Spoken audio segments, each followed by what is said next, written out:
mga kababayan nating seniors, kung kayo ay 6 na o 65 pataas na ngayon, pakinggan ninyo ito ng mabuti dahil ang impormasyong ito ay maaaring magbago ng inyong buwan-buwang buhay. Sa nakalipas na ilang linggo, nag-uusap-usap ang mga tao sa Facebook, sa mga grupo ng mga lolo at lola, sa mga chat ng pamilya, lahat nagsasabi ng iisa, may 3,500 na dagdag sa SSS pension. Nakita na ninyo yung mga post na yon, hindi ba? Malalaking titik pula, bold, 3,500 increase, Mayo 18, 2026. At syempre, ang unang tanong na lumabas sa inyong isip ay, totoo ba ito? Kaya nandito ako ngayon. Hindi ako nagmamadali. Uupo tayo ng maayos katulad ng mga magkakaibigan na nag-uusap sa mesa ng hapagkainan at sasabihin ko sa inyo ang buong katotohanan. Walang palakpak, walang eksaherasyon, walang nakakalito. Dahil kayo, ang aming mga seniors, ay hindi nararapat na malito o mapahirapan ng mga maling balita. Kayo ang nagtrabaho ng matagal. Kayo ang nagbayad ng inyong SSS contributions sa loob ng maraming taon. At ngayon, kayo ang may karapatang malaman ang buong kwento. Kaya't ito ang tatalakayin natin ngayon.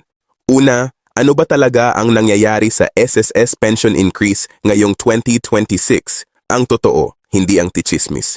Pangalawa, kailan ninyo matatanggap ang dagdag na ito sa inyong buwanang pensyon?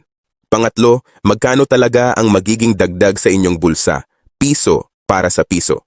At pang-apat, may mga bagay kayo dapat malaman para hindi kayo mapalampas ng kahit isang sentimo na pera ninyo. Manatili kayong kasama ko hanggang dulo ng video na ito dahil ang pinakamahalagang bahagi ay darating pa lang. Magsimula tayo sa pinakamahalagang tanong. Totoo ba ang 3,500 na pension increase? Ang maigsing sagot. Sa ngayon, hindi pa ito batas. Wala pang opisyal na batas na nagtatadhana ng fixed na 3,500 na dagdag sa bawat SSS pensioner.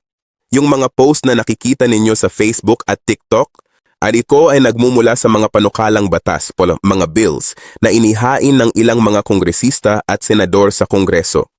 Maganda ang intensyon ng mga ito.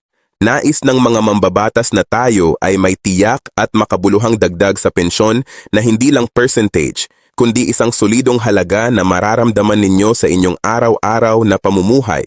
Ngunit hanggang hindi ito pinirmahan ng Pangulo bilang batas, hindi pa ito totoo para sa inyong bulsa. Huwag kayong masiraan ng loob dahil diyan. Dahil ang tunay na balita ay hindi rin naman maliit at ito ay garantisado na, opisyal na, at darating na sa inyong mga kamay ng mas maaga kaysa inaasahan ninyo. Kaya't ano nga ba ang tunay na nangyayari? Noong September 2025, inilunsad ng SSS ang isang makasaysayang programa na tinatawag na Pension Reform Program at ito ay hindi basta-basta. Sa unang pagkakataon sa 68 sa taong kasaysayan ng SSS, nagdesisyon silang magbigay ng 3 sunod-sunod na taon ng pension increase, 2025, 2026 at 2027 nang hindi naman pinapataas ang inyong monthly contributions. Narinig ninyo iyon? Mas malaking pensyon, parehong contribution. Iyan ang galing ng inyong SSS. Ang unang tranche noong September 2025 ay nagbigay ng 10% na dagdag para sa lahat ng retirement at disability pensioners. Kung kayo ay tumatanggap ng 5,000 bawat buwan noon, naging 5,500 na. Kung 3,000 kayo, naging 3,300. Ang mga naiwang asawa at anak ng yumaong miyembro, ang tinatawag na survivor o death benefit pensioners, ay nakatanggap naman ng 5% dagdag. Ngayon, ang ikalawang tranche, ang para sa taong 2026, ay nakaplanong magsimula noong September 2026. Ngunit narito ang magandang sorpresa. Noong Abril 16, 2026, inanunsyo mismo ng SSS na sila ay mag-a-advance ng pagpapalabas ng 2026 increase. Ibig sabihin, hindi na kayo maghihintay hanggang September. Simula pa lang ng Hunyo 2026, sisimulan na nilang ilabas ang mga karagdagang bayad. At ito ay hanggang Agosto 2026 para sa lahat ng hindi pa nakatatanggap. Ang SSS ay naglaan ng halos 6.5 bilyon para dito. Bilyon, hindi milyon. Para sa inyo. Ngayon, pag-usapan natin ang piso at sentimo dahil ito ang pinaka-interesante para sa lahat. Isipin natin si Lolo Ernesto. Siya ay nagretiro noong 2018 at tumatanggap ng 4,000 bawat buwan mula sa SSS. Noong September 2025, tumaas ito ng 10%, nadagdagan ng 400, kaya naging 4,400 na ang kanyang pensyon. Ngayong 2026, muling tataas ng 10%, pero ang base na ngayon ay ang 4,400, hindi na ang orihinal na 4,000. Kaya ang dagdag ngayon ay 440 at magiging 4,840 na ang kanyang buwanang tinatanggap. Sa katapusan ng 2027, matapos ang 3 taon ng compounding increases, ang kanyang 4,000 ay magiging halos 5,125. Iyan ay mahigit 1,000 piso na dagdag bawat buwan nang walang anumang karagdagang kontribusyon mula sa kanya. Ngayon, isipin naman natin ang mga may mas mataas na pensyon. Kung si Lola Carmen ay tumatanggap ng 8,000 bawat buwan, ang kanyang dagdag ngayong 2026 ay 880, halos 1,000 piso na dagdag bawat buwan. At kung may 12,000 kayo ngayon, ang inyong dagdag ay 1,200 bawat buwan. Para naman sa mga survivor pensioners, iyong mga byuda o byudo o mga anak ng namatay na miyembro, kayo ay makakatanggap ng 5% dagdag sa inyong kasalukuyang pensyon. Mas maliit kaysa sa retirement pensioners, totoo, ngunit ito ay batas na, garantisado at darating na. Ang pinakamababang pension ngayon ay 2,000 bawat buwan. Pagkatapos ng 2025 increase, naging 2,200. Pagkatapos ng 2026 increase, magiging halos 2,120. At sa 2027, aabot ito sa 2,682. Sa 3 taon, ang isang pensioner na tumatanggap ng 2,000 ay magtatanggap ng halos 700 na dagdag bawat buwan nang walang kahit anong bagong kontribusyon. Ito ang tanong na lagi kong naririnig mula sa aming mga seniors. Kailan ko matatanggap? At ang aking sagot ay, malapit na. Nakaplanong simulan ng SSS ang pagpapalabas ng 2026 pension increase simula Hunyo 2026 at ito ay para sa lahat ng kasalukuyang pensioners na enrolled na sa inyong disbursement account. Kung ang inyong pensyon ay direktang napupunta sa inyong bank account, sa UMID card o sa PesoNet accredited na account, ang dagdag ay automatikong isasama sa inyong buwanang bayad. Hindi na kayo kailangang pumunta pa sa opisina. Hindi na kayo kailangang mag-apply. Ito ay automatic para sa lahat ng aktibong pensioners. Ngunit narito ang mahalagang babala. Kung hindi pa ninyo na-update ang inyong disbursement account o kung ang inyong account ay dormant o closed na, posibleng maantala ang inyong pagbabayad. Kaya't ngayon pa lang, bago mag-Hunyo, siguraduhing aktibo ang inyong bank account o UMAID pension account. Kung hindi kayo sigurado, tumawag sa SSS hotline na 1455 o bisitahin ang pinakamalapit na SSS branch sa inyo. Huwag antayin pang mawala ang inyong pera bago kayo kumilos. Ngayon, pag-usapan natin ang mga bagay na hindi madalas sinasabi, ang mga potensyal na problema na dapat ninyong malaman para hindi kayo mabigla. Una, ang Annual Confirmation of Pensioners o ACOP. Bawat taon, kailangan ng SSS na ma-confirm na buhay pa kayo at patuloy na karapat-dapat sa pensyon. Kung hindi ninyo nasagawa ang inyong ACOP sa nakalipas na taon o 2, posibleng ma-hold ang inyong pensyon, kasama na ang bagong increase. Huwag palampasin ito. Ang ACOP ay maaaring gawin online sa pamamagitan ng MyDSSS portal o personal sa SSS branches. Kung nakalimutan ninyo, pumunta na ngayon sa pinakamalapit na SSS office at i-update ang inyong record. Pangalawa, ang mga outstanding na loans. Kung kayo ay may hindi pa nababayarang SSS salary loan, calamity loan o pension loan, ang SSS ay may karapatang i-deduct ang inyong buwanang amortisasyon mula sa inyong pensyon. Ibig sabihin, kahit tumaas ang inyong pensyon, ang net na matatanggap ninyo ay maaaring hindi gaanong malaki kung malaki ang inyong monthly deductions. Kaya't kung gusto ninyong ma-maximize ang inyong bagong pension amount, pag-isipan ang pag-settle ng inyong mga natitirang utang. Lalo na ngayon na may Loan Penalty Condonation Program ang SSS kung saan maaaring ipa-waive ang mga penalties at bayaran lang ang principal at interest. Pangatlo, ang mga dependent beneficiaries. Kung kayo ay nagtaas ng inyong dependents noong nag-apply kayo ng pensyon at may isa sa kanila na hindi nakarapat-dapat, halimbawa, ang isang anak na nag-asawa na o nagtrabaho na, dapat na i-update ang inyong beneficiary records. Kung hindi, posibleng may komplikasyon sa inyong future pension payments.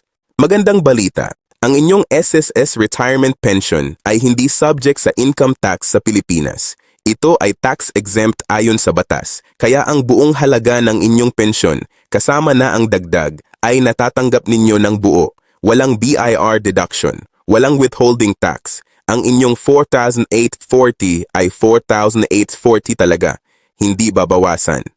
Gayunpaman, kung kayo ay tumatanggap pa rin ng ibang kita, halimbawa, upa mula sa lupa o bahay, freelance na trabaho o negosyo, ang mga iyon ay maaaring subject pa rin sa income tax. Kaya kung malaki ang inyong combined income, magandang pag-usapan ito sa isang accountant o sa BIR para masiguro na tama ang inyong tax compliance. Pero ang SSS pension mismo, ligtas kayo.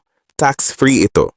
Bukod sa pension increase, may mga benepisyo ang SSS na madalas hindi nalalaman ng mga seniors. Pakinggan ninyo ito ng maigi. Una, ang Pension Loan Program. Kung kayo ay isang retiree pensioner ng SSS, maaari kayong umutang ng hanggang 300,000 at ito ay ibabayad mula sa inyong buwan ng pensyon. Para naman sa surviving spouse pensioners, ang limitasyon ay 150,000. Mas mababa ang interes kumpara sa regular na bangko. At kung kailangan ninyo ng pera para sa ospital, operasyon o anumang emergency, ito ay option na dapat ninyong malaman. Pangalawa, ang bagong microloan program. Simula ngayong 2026, naglunsad ang SSS ng isang microloan program para sa mga pensioners na kailangan ng maliit na halaga mula 1,000 hanggang 20,000 para sa pang-araw-araw na pangangailangan. Ang interes ay 8% lang per annum at ang termino ay maikli, 15 hanggang 90 araw lang. Para sa mga kailangang pansamantalang tulong para sa gamot, grocery o utility bills, ito ay mas mabuting option kaysa sa mga 5/6 na money lender sa kanto. Pangatlo, ang 13th month pension. Bawat Disyembre, nagbibigay ang SSS ng 13th month pension, katumbas ng isang buwan ng pensyon.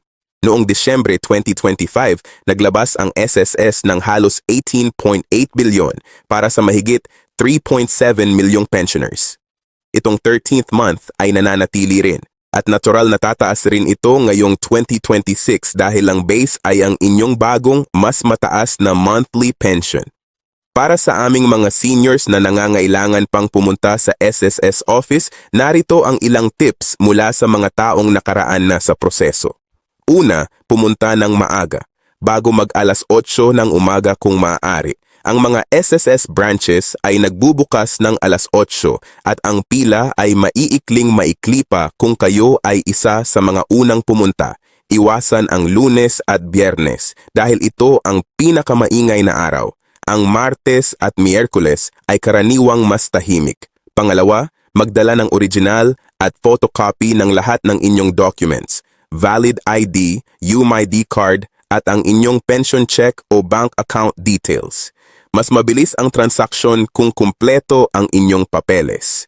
Pangatlo, gamitin ang My SSS online portal kung kaya ninyo. Ang address ay www.ss.gov.ph at doon ay maaari ninyong tingnan ang inyong pension status, loan balance, contribution history at marami pang iba nang hindi na kailangan pang lumabas ng bahay. Kung hindi kayo sanay sa internet, humingi ng tulong sa inyong anak o apo para i-set up ito para sa inyo. Pang-apat, huwag magbigay ng inyong SSS number, My SSS password, o one-time password sa kahit sino, kahit sabihin nilang taga-SSS sila. Maraming scammer ngayon ang nagtatangkang magnakaw ng SSS benefits ng mga seniors. Ang SSS ay hindi kailanman hihiling ng inyong password sa pamamagitan ng text, call o Facebook message. Para sa aming mga seniors na may pamilya na nakikinig, narito ang aming mensahe sa inyo. Ang pensyon ng inyong lolo o lola ay hindi biro. Sa isang taon, ang isang pensioner na tumatanggap ng 5,000 bawat buwan ay nakakatanggap ng 60,000. At ito ay guaranteed tax-free na kita. Ang pinakamarunong na gawin ay ang tiyaking ang pensyon ay hindi lang ginagastos, kundi ginagamit ng tama. Kung maaari, ilaan ang kahit kaunti para sa emergency fund. Ang SSS microloan ay naroroon para sa emergency, ngunit mas maganda kung may sariling ipon kayo para hindi na kailangan pang umutang. At para sa mga seniors na may asawa na namatay na, kung ang inyong asawa ay miyembro ng SSS at nagbayad ng hindi bababa sa 36 monthly contributions, kayo ay entitled sa survivor pension. Huwag palampasin ito. Maraming biyuda at biyudo sa Pilipinas ang hindi alam na may karapatan pa sila sa pensyon ng kanilang namatay na asawa. Pumunta sa pinakamalapit na SSS branch at itanong ninyo, baka may pera pala kayo na hindi pa ninyo natatanggap. Kaya, mga mahal naming seniors, buudin natin ang lahat. Ang 3,500 fixed na dagdag sa pensyon, hindi pa ito batas. Ito ay nasa Kongreso pa. Ngunit ang tunay na balita ay ito. Ang SSS Pension Reform Program ay garantisado na, opisyal na at darating na sa inyong mga bulsa bago mag-Hunyo 2026. Ang inyong retirement at disability pension ay tataas ng 10% at ito ay magko-compound pa hanggang 2027. Sa katapusan ng 3 taon, ang kabuuang pagtaas ay maaaring umabot sa 33% ng inyong orihinal na pensyon nang hindi kailangan ng kahit isang peso na karagdagang kontribusyon mula sa inyo. Ngunit dapat kayong kumilos ngayon. I-check ang inyong ACOP status. I-update ang inyong bank account sa SSS. Linisin ang inyong loan records. At huwag paniwalaan ang mga maling balita sa social media. Palagi itanong sa opisyal na SSS hotline sa 1455 o bumisita sa w.ss.gov.ph para sa pinakatumpak na impormasyon. Kayo, ang aming mga Pilipinong seniors ay nagbayad ng inyong kontribusyon sa mahabang panahon. Kayo ay nagtrabaho ng walang pagod. That ngayon, dumating na ang inyong panahon para maramdaman ang bunga ng inyong pagtatrabaho. Huwag hayaang malagpas ang bawat pisong nararapat sa inyo. Kung nakatulong ang video na ito sa inyo, i-share ninyo ito sa inyong mga kaibigan, sa inyong mga kapwa seniors, sa inyong pamilya. Dahil baka may isang lolo o lola sa inyong paligid na hindi alam ang mga balitang ito at ang pagbabahagi ng tamang impormasyon ay isa sa pinakamainam na regalo na maaari ninyong ibigay sa kanila. Ingat lagi, mahal namin kayo at hanggang sa susunod na video.